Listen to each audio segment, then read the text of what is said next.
CBS News. A potentially deadly cloud of gas continues to hang over the far south side of Chicago. This is Doug Poling reporting on the CBS radio network. Several thousand people were evacuated from their homes Friday night when a thick milk-colored gas started leaking out of a storage tank and formed a giant cloud. About 30 people were taken to hospitals suffering from burning eyes and dizziness. The chemical is silicone tetrachloride. Authorities say if it comes in contact with rain or fog, it could turn into hydrochloric acid, and those fumes could be fatal. Illinois Governor Daniel Walker acted quickly when the incident occurred. His press secretary, Norton Kay, tells what happened. The governor immediately ordered a guard out at a standby basis to protect against any looting and to help in any evacuation that were necessary. Mostly the evacuation was handled by the Chicago police. Just a little while ago, Mayor Daley advised us that the guards were no longer necessary. We've deactivated 2 of the units. A third is remaining on hand just in case something additional develops. The experts are still working to stop the leak of the gas from the storage tank on the south side of Chicago. More news after this message. Non-beautiful nonsense. That's what the author of the current Family Circle article calls some very common notions about complexion care.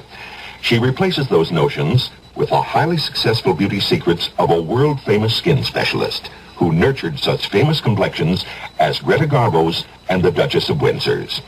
Have you looked into Family Circle lately? The May issue is now at your supermarket checkout counter. This is Jack Sterling inside Family Circle, the world's leading women's magazine. Child of mine, tomorrow is yours. What kind of world will it be? Every mother worries about her child's future. Needy mothers overseas worry even more. Through CARE, you can provide them with food, drinkable water, medical care, and the means to help themselves. Please send your dollars to CARE, Department 2, New York 10016. At Blessington, Ireland Friday night, thieves invaded a private home and made off with almost $20 million worth of art treasures. It appears to be the largest art theft on record. 3 men and 2 women burst into the home of millionaire Alfred Byatt, tied up Byatt and his wife and 3 servants, and made off with the paintings. A county police officer has these additional details. One of the ladies knocked on the door, and the door was answered by a young boy. And when he answered the door, the men appeared on the scene then. They were armed, and they rounded up all the people in the house. 10 to 15 minutes the operation would have taken in the house. And they removed the paintings from the frames and made them get away in the car which they had outside at the house.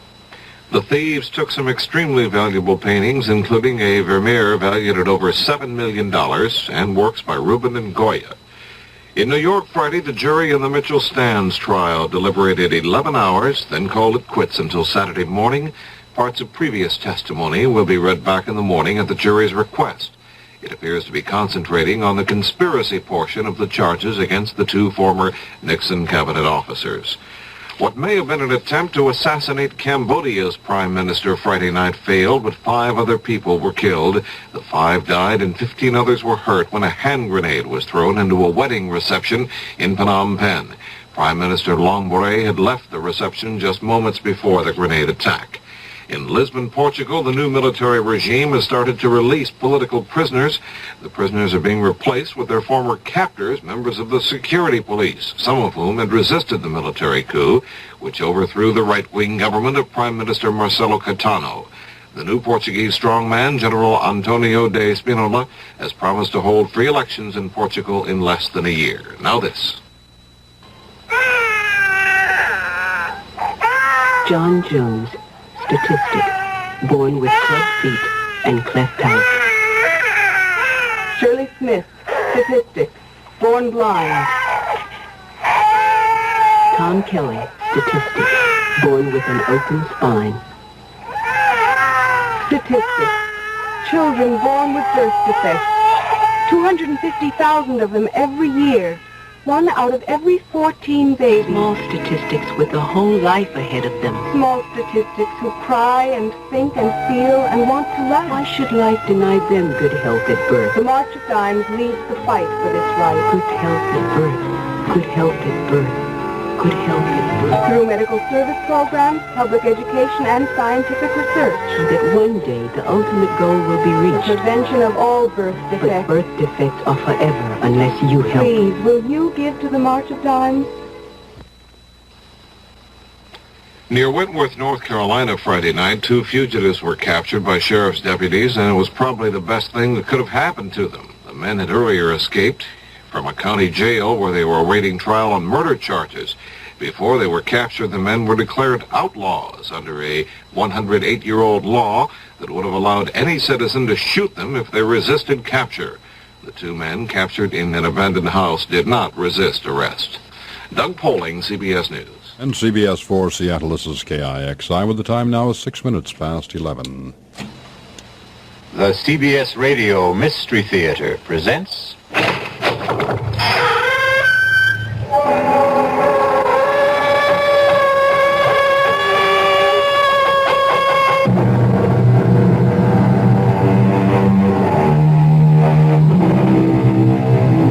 Come in.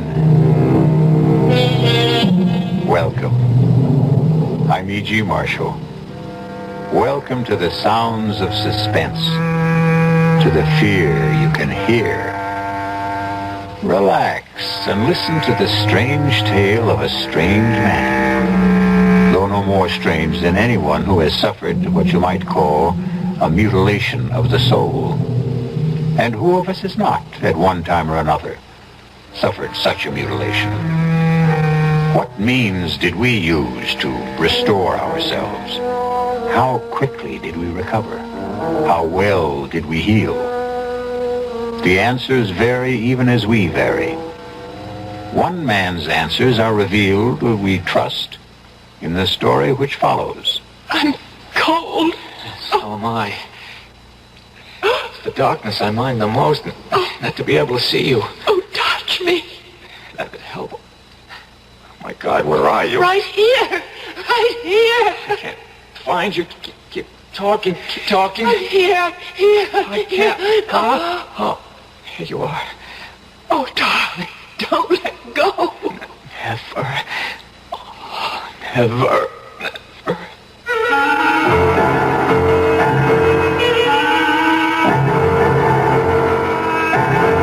Our mystery drama, The Deadly Hour, was written especially for the Mystery Theater by Elspeth Eric and stars Norman Rose. It is sponsored in part by the Kellogg Company, makers of Kellogg's Special K cereal, and by new sugar-free Diet 7-Up. I'll be back shortly with Act 1. And now another story of the ball and chain as Kellogg's Special K presents Veronica and Jeff. Oh, Jeffrey, isn't this romantic?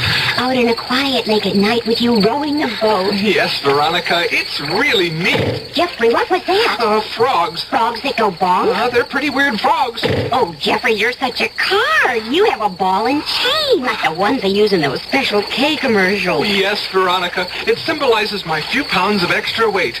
But I'm going to get rid of it. How?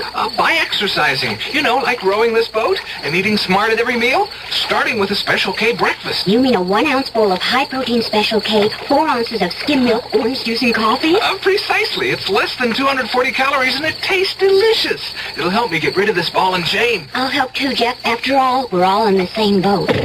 You have a ball and chain, too. Your happy ending could begin with the Special K breakfast from Kellogg's. Who knows how to help you solve your shopping problems? Your Better Business Bureau knows. For heaven's sake, this store won't give me back my $25 for the ice skates. All they would give me is this credit slip, and they don't even have any more skates in my size. Oh, what am I going to do? Madam, not all stores make cash refunds on returns, you know. Who are you? I'm the man from the Better Business Bureau. You know, only some stores will make refunds because it's their policy to do so, not because they're required to do so. And if I were you, I'd use the credit slip and get myself something else. And next time, remember, find out about a store's policy on refunds and exchanges before you buy. I guess you're right. Well, you know, it's just another tip from your Better Business Bureau.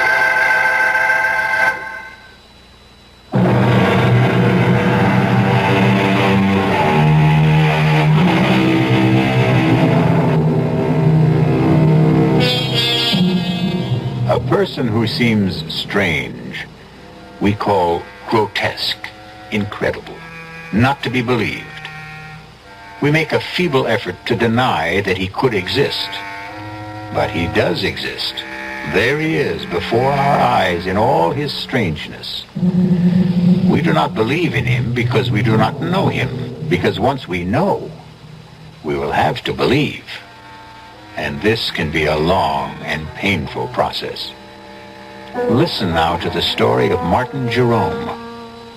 See if you can believe it. Mr. Jerome, I only consented to see you because your letter sounded quite desperate. As a rule, I only see patients on referral. But your letter, may I read it to you? Perhaps it will help us to get started. Last night, I heard you being interviewed on a radio program. In the dark of my room, in the darkest hour of the night, I thought, here is a man who can help me to solve the awful predicament in which I find myself. I enclose a stamped, addressed envelope for your reply, since I have no phone. I am counting on you. Sincerely, Martin C. Jerome. Well, Mr. Jerome, the hour is passing, and I don't want you to waste your money. Take your time.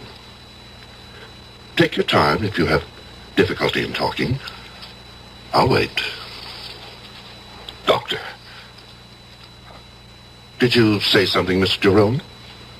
Doctor, you... Yes. You are the first person I have spoken to in 25 years. You said 25 years? Yes.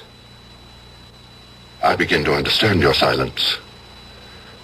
Can you tell me what drove you into this silence? I married a woman. Yes. The most desirable woman in the world. My Helen. My adored one. I never thought that an insignificant man like myself could even aspire to possess such a woman. And the day she said those words to me, I could scarcely believe my ears. You're a dear, Martin, and I'd love to marry you. Helen, I can't think why you'd want a man like me. Because you're sweet. Let's get married right away. What about next week? The world changed completely for me. Everything became important, immediate. The sun shone just to keep me warm, and the breeze blew to make me cool. Me, Martin Jerome, me. I had been so blessed. Yes? It was a beautiful wedding. Helen had a great deal of money, and I was fairly well off. Many people came to the church, and even more to the reception. People of prominence. I knew them all. All but one. He was tall, unusually tall, as I am unusually short. He was handsome, as I am not. He was charming, self-assured, very much at his ease, all of which I have never been. You couldn't help noticing him. Helen, who's that very tall man talking to your mother? The pale man with the black mustache? I've no notion, love. It's probably someone Mother invited. Good looking, isn't he? Sort of. Come on. It's time to cut the cake. We sailed for Europe. My head was swimming with visions of the life I had embarked on. The good life, the beautiful life. One night on the ship, we were at dinner. Helen, look over there. To your right, against the wall, sitting by himself. Isn't that the man who was at our wedding? 500 people at our wedding, love. He's getting up from the table. The tall man, black mustache. Your mother must have invited him, you said. Well, then I guess she did. After dinner, we danced for a while. Then Helen said she had a headache, but I should stay and enjoy myself. Well, I tried, but I couldn't enjoy myself without her. I was too much in love for that. I watched the dancers for a while, drank a brandy. I managed to kill an hour, and then I went down to our stateroom. Helen wasn't there.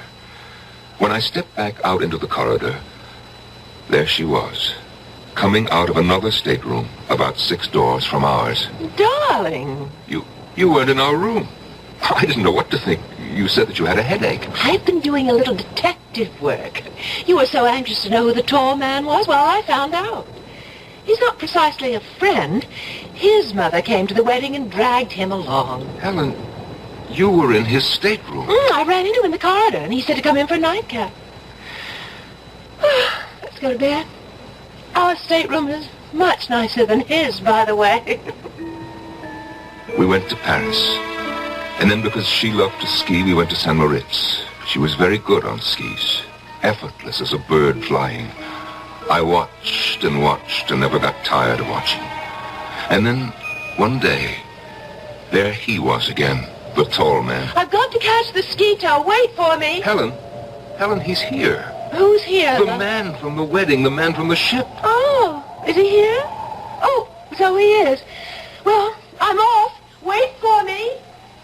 After St. Moritz, we came back to the city and moved into an apartment. I went to work. We made friends. Helen grew lovelier every day, and she was her loveliest the day she told me that we would have a child. Tell me about that. Well, Helen was very light-hearted, very casual about the prospect, but I... Yes. How did you feel? Well, it's hard to tell you, Doctor. Oh, I know every man is what, excited, happy, I don't know, but I felt bowed down, Doctor, actually crushed by my own good fortune. That a man like myself, so petty, so pitiable, should be given a child by a woman like Helen. Have you always thought of yourself as petty and pitiable? I have. Why? Because I am. Go on, please. I could scarcely concentrate on my work once I'd heard the good news. Helen was on my mind all the time. And one day, I suddenly couldn't bear being in the office, couldn't bear being anywhere except where she was. And I rushed home. I suppose you know what I found. I think you'd best tell me. I hurried to the bedroom, looking for her. I burst through the door, and in the bed, our bed, there he was. The man from the wedding. From the wedding, from the ship, from the ski tow. He looked at me, standing in the doorway. He said not a word, but his red lips smiled. And then the bathroom door opened, and Helen took a step into the room. Helen, all scrubbed and fragrant. She was wearing something pink. I think it was made of lace. And she smiled too. While I stood in the doorway, she smiled. And then she said, "Well, love, now you know." And the world rocked, and I felt as though I had died, but I hadn't.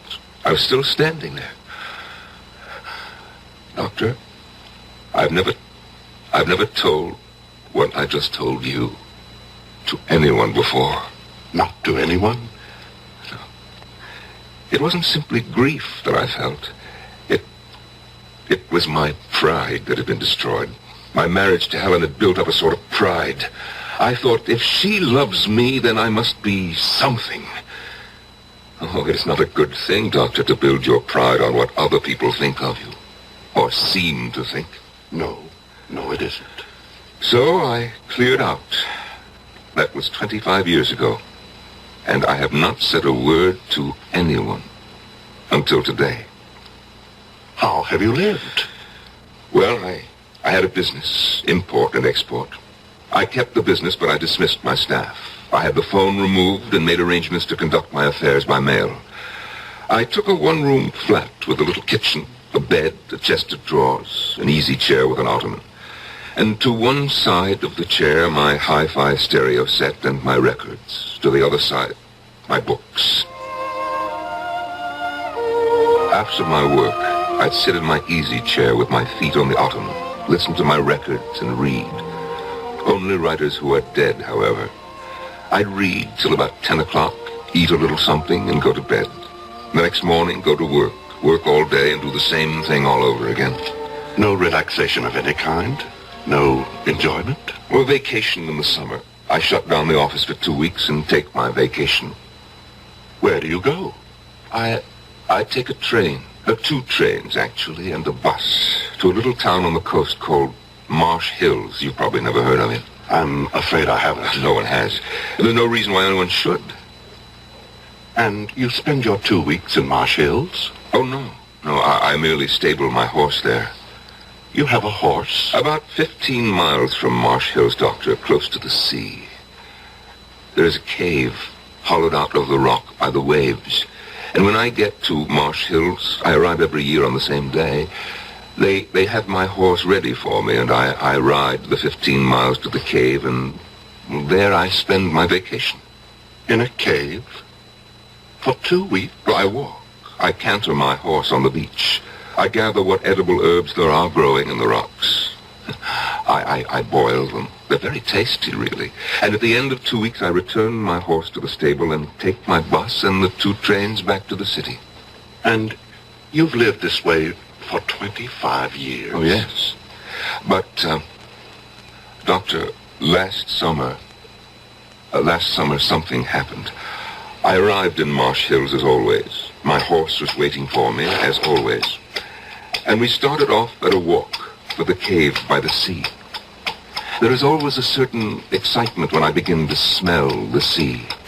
And I know that soon I shall be out of sight and sound of any human being. There will be only the sea, the sun, the wind, and my cave. It is the most thrilling moment of the year for me. I suppose it's the only one. Soon I will have my solitude. At last, I'm on the sand. My horse feels the excitement as I do. I feel him extend himself. And as we round the last bend in the shoreline, I see it. I see it, my cave, my refuge. But last summer, yes, I pulled my horse up at the entrance to the cave. I sat listening to the rhythms of the ocean. And then, all at once, I heard a sound. A sound that I had never heard before in that deserted spot. And the sound, Doctor, was coming from inside my cave. Never had I felt such anger. I was faint with hatred. I dismounted and I crept to the side of the cave where I knew it sloped to the ground. Quietly climbed to the roof. I found a tiny chink in the stone, no more than 1/8 of an inch wide. I put my ear to it. Beneath me I heard laughter. Laughter and tender words and all the sticky, silly sounds that lovers make. Are you my girl? Oh, so much, you girl. How much? This much. I can't hardly see how much is this much. It's too dark in this place. Then come here. Oh, darling, darling love. They were kissing. They were using my sacred sanctuary for lovemaking. I almost fell from the roof of the cave. I struggled to stay where I was, and my feet dislodged a shower of stones. What was that? Sounds like a rock slide. Yes, some rocks in front of the entrance. Lots of them. Hey, maybe we better move them. Oh, we can still get out. Let's stay a little longer. I love this place. All right. I climbed down. My brain was on fire. My whole body was on fire. I had never felt such hatred as I felt then. Not since... Well, Doctor, you know when, I've told you. I took hold of a big boulder. Yes, these skinny arms went round it. This puny body pushed and shoved till it stood against the mouth of the cave, was tight against the mouth of the cave. I heard the voices of the lovers, fainter now from inside. George, it's really dark. Darker than before. Aaron, there's no light at all. I had sealed them in.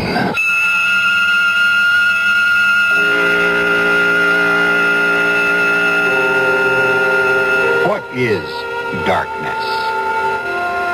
It is the state from which we emerge, and it is the condition to which we return. We come from the darkness of the womb. We leave for the darkness of the tomb.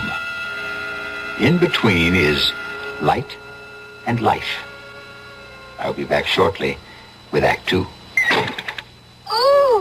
somebody's been drinking my sugar-free Diet 7-Up, and it's all gone. Oh, actually, I saved a little. Oh, a bear! Hiya, Goldie. What's brewing? That's Miss Goldilocks to you. Oh, come on, kid. You mean you don't remember me? The cottage, the 3 chairs, the porridge? Baby bear! In the fur. Been a long time, Goldie. But baby bear... Just call me BB. You drank all the sugar-free Diet 7-Up, and I have to conduct another diet drink taste test today. Well, yeah, I saw the sign on the door, a professional taste tester, huh? But how can I conduct my taste test now? Why bother? I tried those other diet drinks, too. You'll notice there's still plenty of them around. Why not ask me? Well, okay, BB. Tell me, why did you drink all the sugar-free Diet 7-Up? I like the taste. Light, fresh, natural, sugar-free Diet 7-Up is definitely unbearably delicious. Mm-hmm. This is Chris Schenkel for the President's Council on Physical Fitness and Sports. You know, you get used to looking at sports one way from up here in the booth, and sometimes we're inclined to overlook the importance of sports from another point of view. And that's from the point of view of kids. You know, a child doesn't have to be a natural athlete or a super performer on the field to be physically fit. Any child, boy or girl, can be in shape. And the best way is through a regular, vigorous program of physical education in our schools. Fitness at an early age, doctors tell us, can have a lot to do with a child's future health as an adult. Fitness can help them become more mentally alert, better achievers, more outgoing and happier. Yes, so often we overlook the need to educate a child's body as well as his or her mind.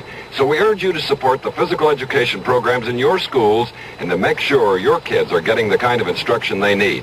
For more information, write to the President's Council on Physical Fitness and Sports, Washington, D.C., zip code 20201.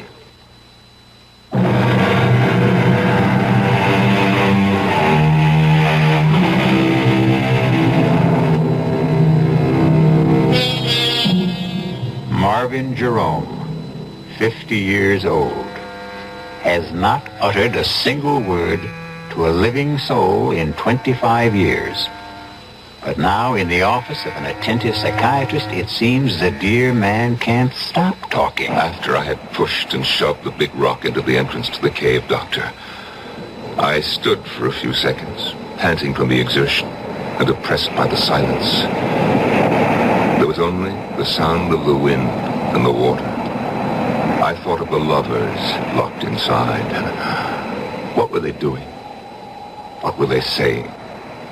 I felt that I must hear their voices again, as though their words, which had driven me near to madness, were essential now to keep me sane. I scrambled back to the roof of the cave and put my ear once again to the narrow crack through which I could hear them. George, there was a little light before, now there's none. More rocks must have fallen. I didn't hear them. I heard something that didn't sound like rocks falling. Come on, we've got to clear the entrance. Come where? I don't know where the entrance is anymore. It's so dark. Well, take my hand. I think I know which direction. I can't even see your hand. Don't you have a match? I may have, boy. Yeah, I have a few. The light one. I will. Oh, went out. Don't panic. Light another. We've got to get out of here. Just don't panic. All right, now careful. Be careful. I am being careful. Oh, darling. Huh? Now, I found the one that went out. It was right by my foot. Let me light it from yours. Yeah, good girl. All right, George. There's the entrance. Don't let your match go out. Don't you let yours. Hey, look, see? Just a whole bunch of stones. Come on, let's start clearing them away. Oh, both matches went out. That's all right. We know where we are. We're right by the entrance. Come on, let's get started. George. What, Dolly?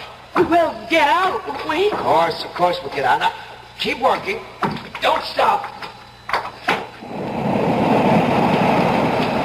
At my listening post atop the cave, I heard them, so kindly toward each other, so reassuring, so united in their purpose. I pressed my ear closer to the crack in the cave's roof. I was frantic to hear every word. George, it isn't getting any lighter. Shouldn't it start to get lighter? Yes, it should. Oh, why doesn't it? How should I know why? I'm sorry, darling. Oh, that's all right. Marion. What, darling? We've cleared all the stones away. But there's no light. No. None. Why not? Why isn't there? Because there's something huge. A big boulder, I think, up against the entrance. Oh, move it. I will. It's heavy. It must be huge. Well, how did it get there? It fell from someplace, Lord knows where. Can't you move it? I'm trying. Let me help. Put your shoulder up against it. That's what I'm doing. Can't you see? No, I can't see. Do you think I could? Can you see? I'm sorry. Forgive me. All right, let's try together now. 1, 2, 3. Jump! I don't think we moved it at all. No, not a centimeter. Darling, you know what the trouble is? We're tired, that's all.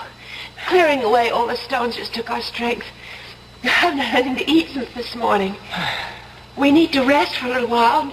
Then we'll be able to move it. Oh, you're probably right. First, I want to light a match. Why do you want to do that? I want to look at your face. Oh. Light it. This is the face I love. This is the face I love. It's dark again. No matter. When we wake up, we'll find our way into the light. Sleep now, my darling. The thought of them, lying there. No, the vision of them, for I could see them. The image was so strong. The two of them pressed close, their arms entwined, their hands clasped. The two young bodies fitted so tightly together against the dark and the cold. The nameless memory crowded in on me, and I knew what it was I remembered and would not name. And it was love. Love. It was love that I remembered. I'm sorry, Doctor. For what? For crying like this. If there is anything to be sorry for, it's that it took you so long to cry. All I really know is that when that word came into my head... What word? The word love. I shrank from it as though it was tainted, poison. Yes. And then? Then, Doctor, I climbed down, got on my horse, and rode back to Marsh Hills. I took the bus and the 2 trains back to the city. You what? I opened up my office, I took the dust covers off the furniture in my flat, and I resumed my old routine. Didn't you ever think of them? I'd shut them out of my mind, just as I'd shut them in the cave. You didn't worry about them or anything? Well, they had each other. Mr. Jerome, I have to tell you, I can't help being shocked. Forgive me. Go on. Well, after a while, the old feeling of loneliness came back. You see, I missed them. Missed them? Yes, it may sound strange. Indeed it does. I began imagining what they might be saying to each other. I couldn't know for sure, of course, but I imagined. I'm cold. So am I. I'm hungry. I can't find you. Keep talking. Keep talking. I'm here. I can't. Oh, there you are. Oh, darling, don't let go. Oh, never. Never. I invented their conversations, of course, but I was fairly sure my inventions were accurate, or nearly so. You simply left them there? For 2 weeks. And then I was suddenly seized with the desire to hear their voices once more, before they were silent forever. I closed the office, closed the flat, took the 2 trains and the bus to Marsh Hills. They were surprised at the stable to see me back again so soon, of course, but they saddled my horse and I set off for the cave. The old excitement came back when I started to smell the salt air. There was the familiar thrill which I had looked forward to each summer for 25 years, till they had invaded my kingdom by the sea. Such a tiny kingdom, a cave no bigger than a tool shed, with no comforts, no conveniences, and they had taken it away from me. On the sand at last, we round the last bend, and I see it. My cave, my refuge. And even from a distance, I can see that the big boulder still stands wedged into the entrance. What did you do then, Mr. Jerome? I dismounted. I climbed to the roof of the cave. After all, I had made the long and rather arduous trip to hear their voices once more, if I could. I crouched down. I put my ear to the narrow crack. And were they still alive? Oh, yes. Yes. Weak, of course, but alive. Oh, yes, they were still alive. Are you all right, George? Yes.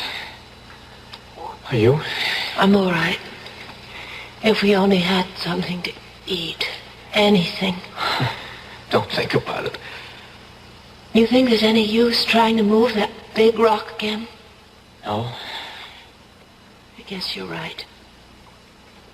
Oh, we've got about a third of the energy we had to start with. We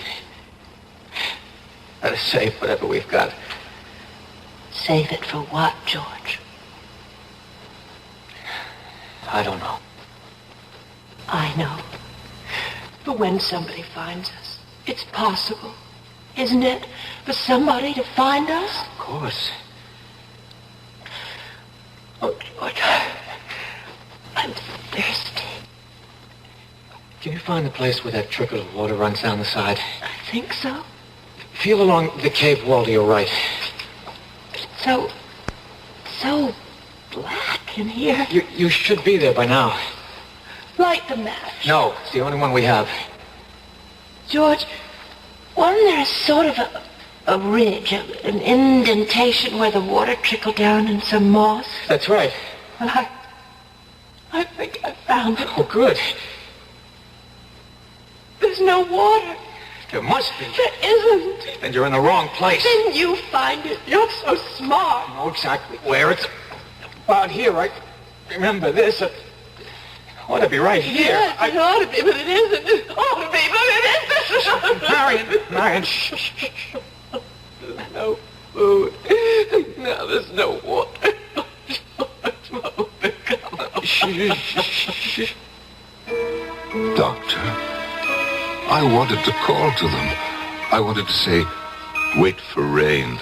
Because as soon as a good rain came, the water would start to trickle down the cave wall again. But I couldn't speak. I don't know why I couldn't. Do you? I have some notion, yes. Why couldn't I? I'd rather you told me the rest of the story first. Oh, all right, Doctor, if you say so. Well, they must have gone to sleep after that. I think they probably slept a lot. I know that I didn't hear anything more after that until much later. I wonder what day it is.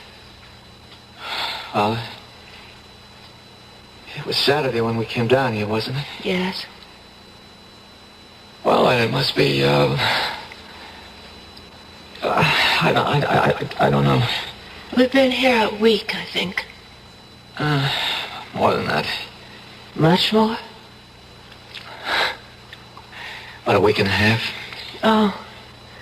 You think it's Wednesday? Or? I think so. If it's Wednesday, then we've been here 11 days. Something like that. What difference does it make? I'd just like to know, that's all. Oh, don't be angry, darling. Doctor, I had the craziest impulse to whisper to them, "It's Tuesday." I almost laughed. Why do these ludicrous ideas come into our heads at the weirdest moments of our lives? Perhaps it wasn't as ludicrous as you thought. Of course it was. I was there to watch these people die. Listen to them die is more like it. And I still wanted to tell them what day of the week it was. If that's not ludicrous, I don't know what is. Tell me, what happened next? I went to sleep on the roof of the cave. After the sun came up in the morning, I got a sandwich out of my saddlebag and a flask of brandy and sat on the sand for a while, watching the ocean.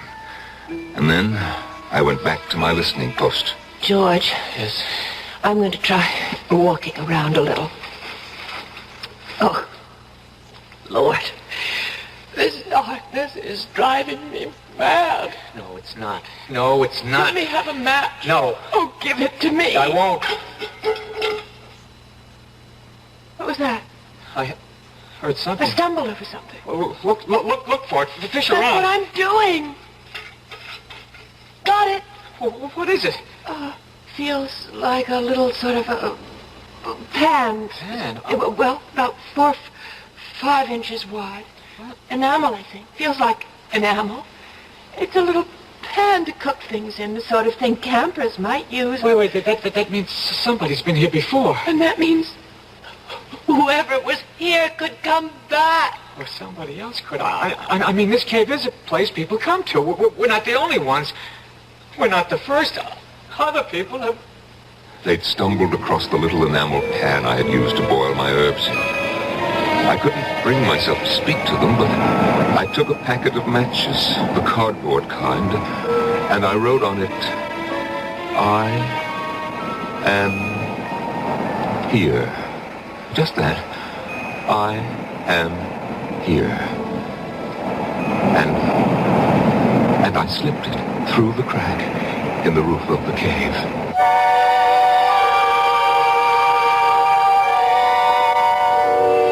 Three little words. I am here. I suppose the most cherished trio of words in our language consists of I love you. But surely there are times of trouble when I am here is even more welcome. I'll be back shortly with Act 3.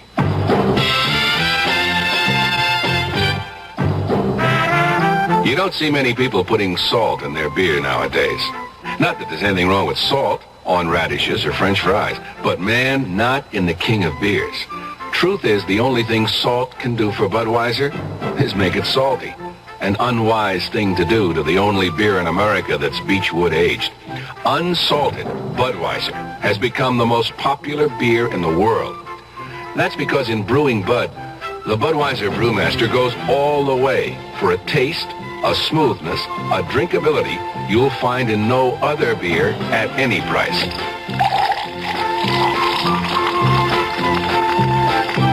And something else you can take without a grain of salt. The fact that when you say Budweiser, you've said it all. Anheuser-Busch, St. Louis.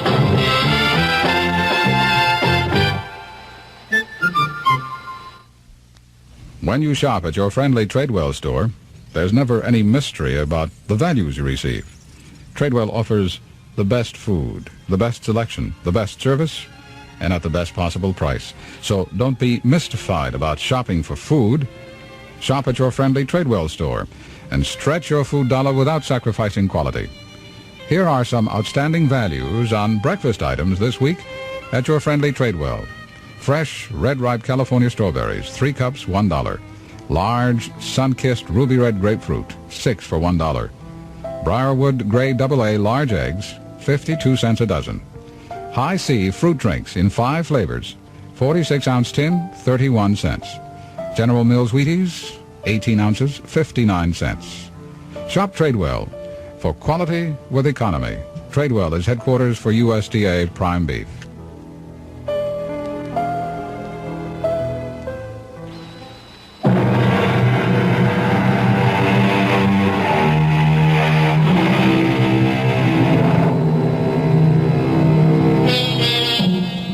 It is the disease of not listening, the malady of not marking, that I am troubled withal.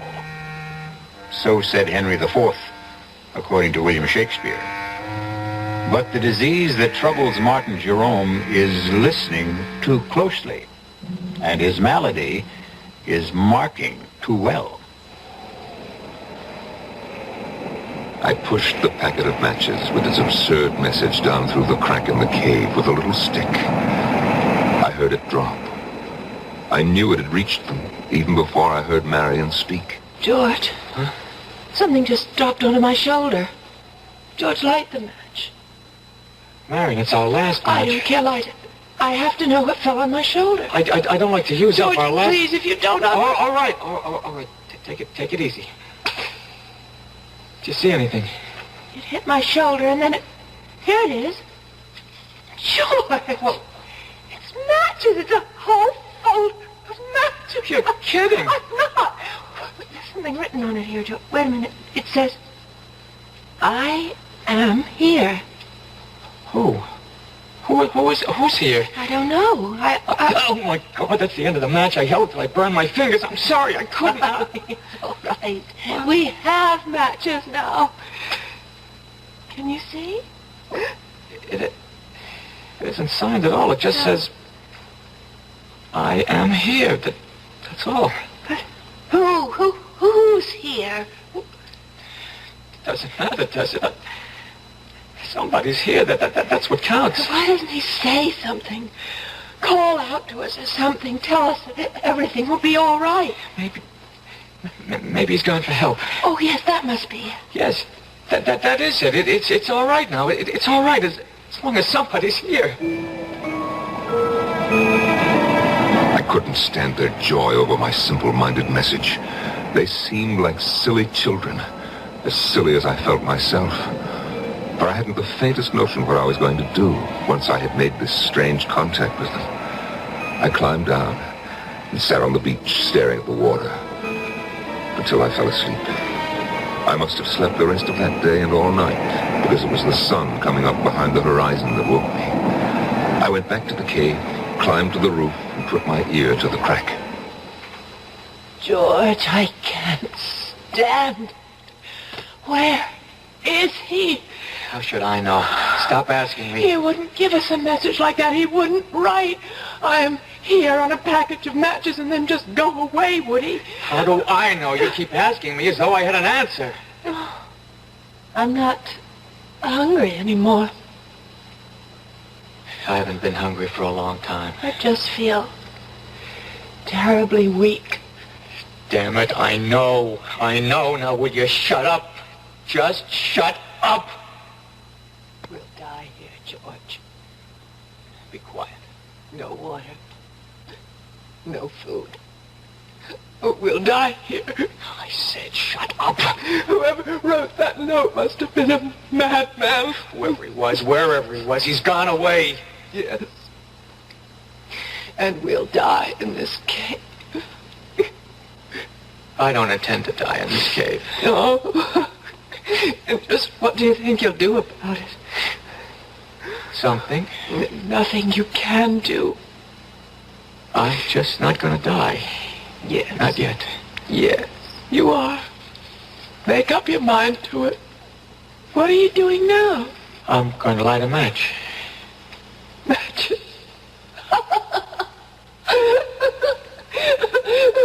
We have matches. No food. No water. Just matches. George, what? I'm not going to die. Not yet. Not me. George! Not me. I felt as though the world had stopped. Actually, I had stopped. All at once, I knew what I must do. I didn't want to go completely out of my mind. I clambered down from the roof. I ran to the cave entrance. I tried to move the big boulder that blocked it. I knew even before I tried that I wouldn't be able to do it. But my mind was working brilliantly. I ran to where my horse's saddle and bridle lay on the sand. And after taking it all apart, I began working to put it together again for a new purpose. Oh, I used everything. The girth, the reins, the stirrup leathers. And in an hour, I had fashioned a crude device. I led my horse to the cave entrance. Somehow, I wrapped the girth around the boulder and made it firm. The reins circled my horse's shoulders. And then I stood back and gave him a sharp rap on the flank. He moved. And the boulder moved. The boulder moved away from the entrance to the cave. There was room for me to squeeze through. Just inside, I found them. She lay there in a faint. He lay across her. And his teeth were sunk in her breast.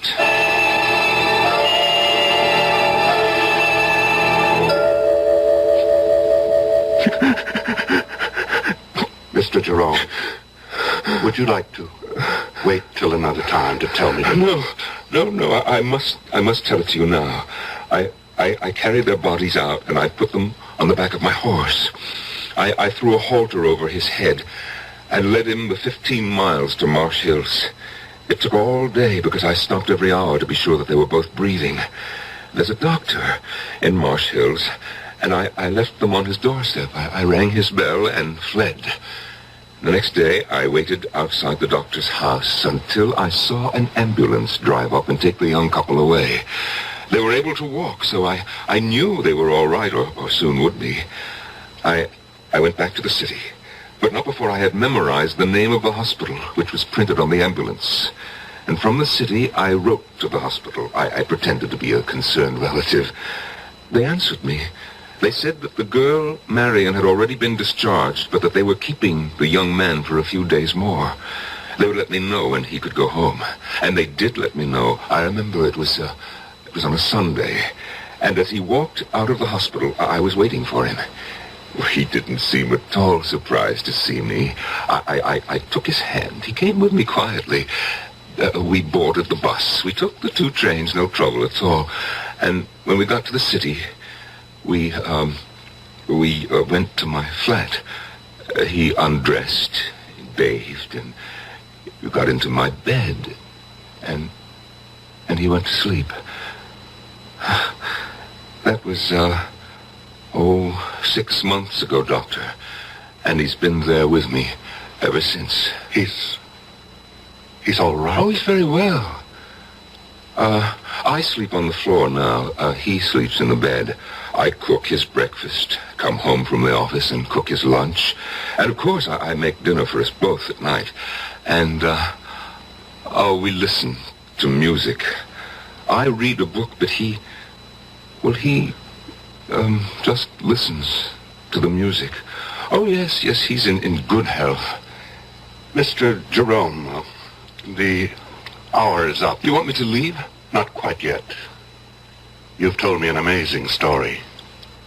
As amazing a story as I've ever heard. But tell me, just what is it you expect of me? What do you want me to do for you? Huh? Oh, why, nothing, Doctor. Nothing? Nothing at all? I don't want help for myself, Doctor. I want help for the young man. You see, in the 6 months he's been staying with me, he hasn't uttered a word. Not one word.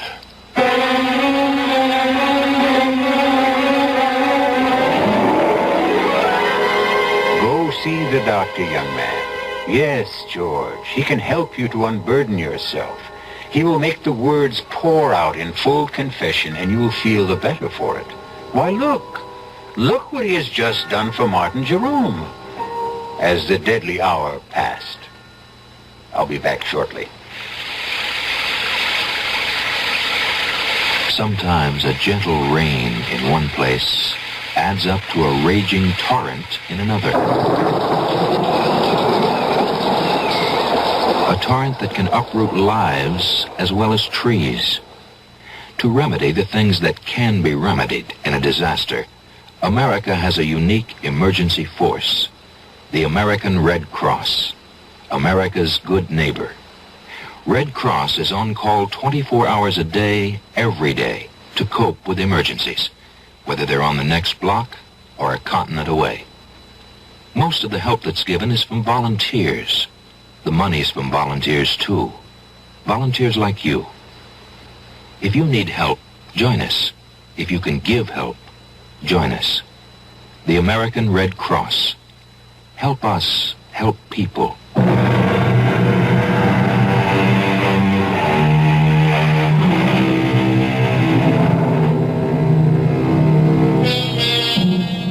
You heard of the 7 wonders of the world? The Grand Canyon, the Taj Mahal, Niagara Falls, and I forget the other 4. No matter. Because they are simple things compared to the human mind in all its deviousness, all its twists and drifts. Why, I could sit in wonder at the human mind for the rest of my life. Our cast included Norman Rose, Marion Seldes, John Barragray, and Jack Grimes. The entire production was under the direction of Hyman Brown. And now, a preview of our next tale. That's impossible. Why is it impossible? Oh, I see what you're thinking. It's all right for the simple-minded hicks up here to swallow that superstitious nonsense, but me, I'm a doctor. A product of a highly sophisticated, specialized education. That's exactly what I'm thinking. Well, think again, because I believe it too. There has to be a reasonable, logical, rational explanation for what happened to George Morrissey. Well, there is. He offended the spirit of the mountain. Oh, you consider that reasonable, logical, rational? Would you feel better if I said there's something up in that mountain, a virus, a bacillus, a fungus, which somehow causes immediate aging? It would be a more rational explanation. You mean more acceptable? I want to know what you believe. I believe the evidence. If you go up there, you can die. Radio Mystery Theater was sponsored in part by Anheuser-Busch Incorporated, brewers of Budweiser. This is E.G. Marshall inviting you to return to our Mystery Theater for another adventure in the macabre. Until next time, pleasant dreams.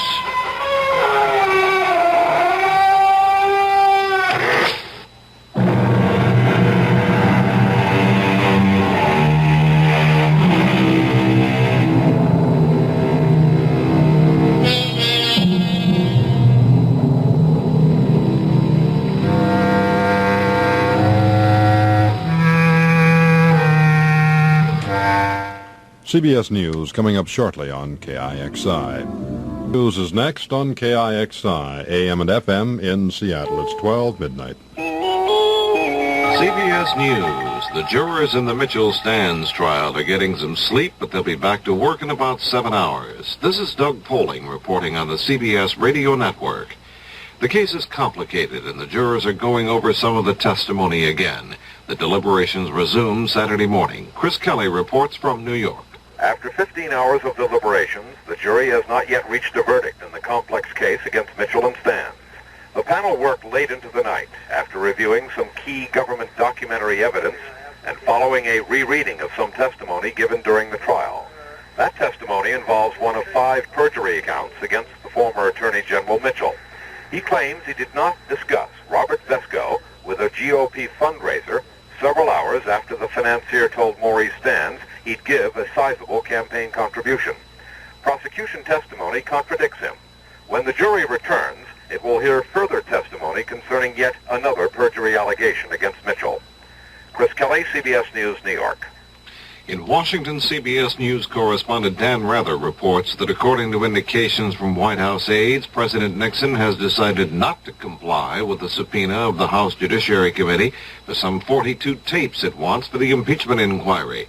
Rather says the president apparently will submit heavily edited transcripts of the tapes, and that Mr. Nixon believes these should satisfy everyone that he is innocent. The White House has until Tuesday to answer the subpoena. More news after this message. Child of mine, tomorrow is yours. What kind of world will it be? Every mother worries about her child's future. Needy mothers overseas worry even more. Through CARE, you can provide them with food, drinkable water, medical care, and the means to help themselves. Please send your dollars to CARE, Department 2, New York 10016. The Marine Corps doesn't offer jobs to women. They offer careers to women. For today's woman, the Marine Corps can be the career corps. Top pay, equal opportunity, equal reward. And you don't have to be one of the boys to get ahead. You can be yourself. A special kind of woman who wants more than a job. A woman who has more to offer. In Chicago, the danger appears to be subsiding after a potentially deadly gas leak Friday night. Thousands were evacuated from their homes on the city's south side after a storage tank started spewing silicone tetrachloride into the air. About 30 people were hospitalized with eye irritations and coughing. About the leak itself and the immediate area around the storage tank, we get this information from Chicago fireman Francis Burns. It's still leaking. They're working in the area with these acid suits to have the welders repair the leaks. There is no danger to any residential areas out there. The slight evacuation that we had has been cleared and everybody's going back to their homes. Officials had been concerned if it started raining in Chicago, there could be big trouble. The gas, when it comes in contact with water, turns into hydrochloric acid, and those fumes can be deadly. In Ireland, police have set up roadblocks and sealed off airports and harbors looking for a band of male and female gunmen who pulled off what may be the biggest art theft in history. The five burst into a home in Blessington, Ireland, Friday night and made off with paintings estimated in value at around $20 million. In New York, the Franklin National Bank has raised its prime interest rate to a record-high 11%, a move expected to set the pace for other banks. The prime rate has been accelerating rapidly. Just a little over a month ago, it was 8.75%. Now this. The time is 6:45 a.m. Oh, boy, already? Well, this ought to get me going. The time is 7:15 a.m. Breakfast is ready, Henry. Okay, I'll be right down. The time is 7:30 a.m. More coffee, dear. It's maybe half a cup. I'm running a little late this morning. The time is 7:45 a.m. How do you like that? Nothing but shortages of this and shortages of that. Well, I noticed there's no shortage of tobacco. Huh? Oh, sorry. Did my cigarette bother you? Yes. Doesn't it bother you? The time is 8:05 a.m. Hello? Oh, hi, Bill.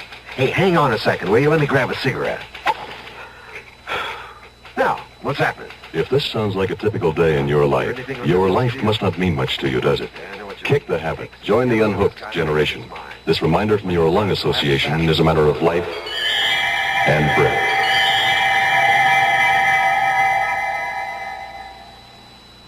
In Ankara, Turkey, an appeals court has upheld life sentences for 3 Americans convicted of conspiring to smuggle drugs into Turkey. They were arrested late in 1972 at the Syrian border when police found over 200 pounds of hashish in the 3 minibuses the Americans were driving. The 3 are Robert Hubbard of San Diego, California, Catherine Zenz of Lancaster, Wisconsin, and Joanne McDaniel of Coos Bay, Oregon. Hubbard testified he was the only one responsible for the smuggling and that the 2 women knew nothing about the illicit cargo in the buses. Legal experts say only discovery of important new evidence or witnesses could get the Americans new trial and hope for reprieve of their life prison terms. All 3 are in their 20s. Doug Poling, CBS News. CBS for Seattle, this is KIXI. The weather outlook calls for partly sunny skies today with slight chance of showers. Mostly fair tomorrow. Today's high near 60, low 60s tomorrow, and the lows about 40. Currently, it's 50 degrees in downtown Seattle. It's 6 minutes past midnight.